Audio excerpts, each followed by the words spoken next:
Good evening. Cynthia Ward, 703 North Lemon Street in the always fabulous Anaheim Colony Historic District. To clarify something that Mike Robbins just mentioned, people roll their eyes when they hear Disney doesn't pay taxes. Well, we know they do. The thing is, we don't get to keep those taxes. So many people don't understand that because of the 1996 finance agreement between Anaheim and Disney, 100% of all tax sources generated on Disney, TOT, property tax, sales tax, all of it, above the 1995 baseline, goes back to those bond payments, including any additional taxes generated because of more people coming in over this bridge to visit Star Wars Land. So when we hear about how much better off we're going to be, we really need to factor in until 2037, we're not going to be better off. We're already overpaying the bonds by $10 million a year. So why are we putting at risk these family-owned businesses that are paying 100% of an unsubsidized tax so that we can help Disney recoup their own tax money? We need to revisit that. And because they're claiming that the old 1990s agreements are what let them build this without further review, I'm going to ask that staff and our city attorney's office review those old agreements. We have shared parking agreements in there that I've never seen any report on whether we get those parking spaces or the revenue from them. What happens to those shared parking spaces now when we're switching some of the parking around? Do we get that?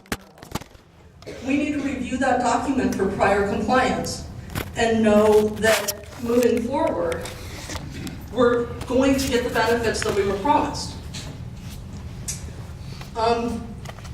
Dan Hughes mentioned that we do not live in the same world we did 15 to 20 years ago. Then why are we still using EIRs from that period? Because prior to 9/11, the idea of terrorism was unheard of. And yet today we know Mickey's got a giant bullseye on his back, and I'm sorry for that. It's not just the fact that Disney is all American. It is the ultimate symbol of what it is to be American. It's a huge crowd of people. That's a high target area. But there's a lot of regional infrastructure that lies directly beneath Disney, which is why, Mr. Galati, we couldn't put in a tunnel, and they didn't want to tell you that. There's a lot of regional infrastructure that runs underneath them. So when Disney is moving their security system back to some of those hotels, if you read some of their security reports, it's because if there's like a bomb or a threat that goes off, they don't want it that close to their gates. So they've moved it to the back door of these hoteliers, these small businesses. They've moved their risk onto the backs of these small businesses that have been contributing to Anaheim all this time. Thank you. Thank you.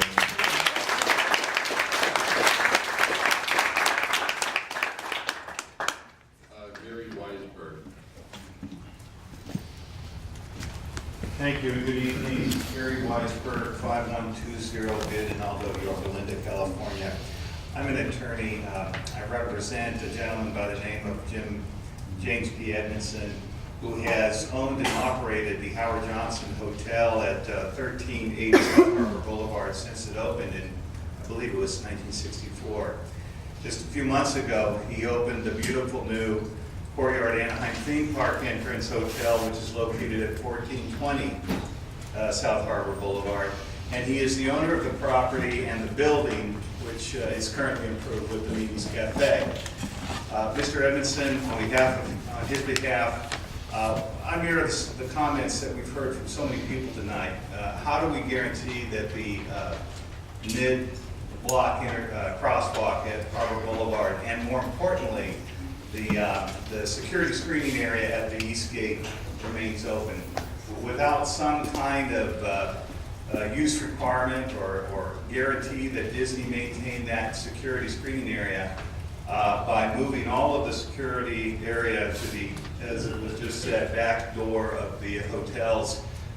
You're not only putting those hotels and their guests at risk, you are making it much, much more difficult for the guests of those hotels to enjoy the similar Disneyland experience, to walk to the park that Disney's own guests enjoy, who get to stay at the Grand Californian and the Disneyland Hotel.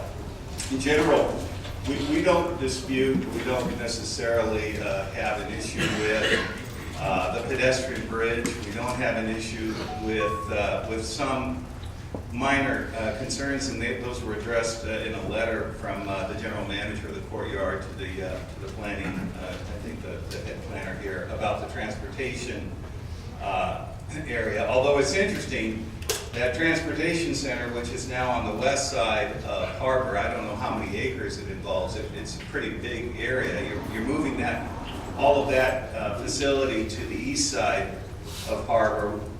Why can't you then utilize that area, which used to be the transportation hub, if you will, for a big, broad security screening area? You're going to have plenty of land there.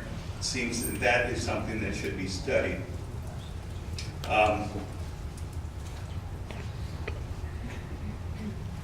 So again, I just would urge the commission, and by the way, I think Mr. Haupt has done an excellent job, and there has been some genuine discussion between business owners and Disney, and I encourage that discussion continue.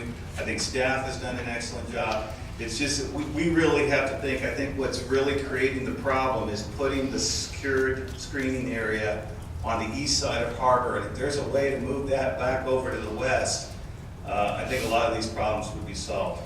I certainly thank you for your time. Thank you, sir. Is there anyone else that would like to speak on this or any other topic affected in planning commission? Please, your name and address. Angela Elpage from 3052 Scott, Santa Ana. I have been working in Anaheim for close to 20 years now, and I am part of the family that owns and operates the IHOP. I have been raised in Anaheim since I was 5. This is the only thing that we know. Anaheim, the people of Anaheim, and Disney. We want nothing more for Disney to triumph, succeed, and actually supersede any expectations. We depend on them, but we also satisfy the guests that come to Anaheim, and not just for Disneyland. We also need them to provide better wayfinding signs. The campaign that is provided today is weak. All it says is shops and additional restaurants. Who wants to go to shops and additional restaurants? They claim that it's a high turnover there on the block. I can tell you that it's not. All of those people have been there for longer than 20 years.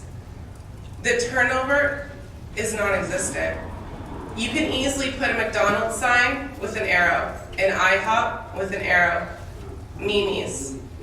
Panera is brand new. I don't see them going anywhere. They deserve a sign.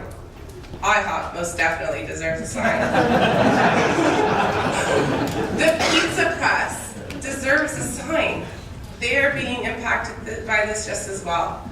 Hotels are being blocked from one another. You don't have the site down Harbor anymore. They make it look like you do, and it's very pretty, because that's their job, is to make videos and sell us and stuff. But there are no signs. In that pedestrian tunnel that shuffles you past, there are no signs. You have no idea what these extra shops are. You don't know that you could buy diapers for your kid at one of these little convenience places. Or you could buy Advil, or get tickets, or rent scooters. All of these things would be strangled and highly impacted by the taxpayers that are paying their full dues to the city that we support. All we're asking is for our fair share. Don't kill us off just to make them bigger and stronger. Give us more signs, please.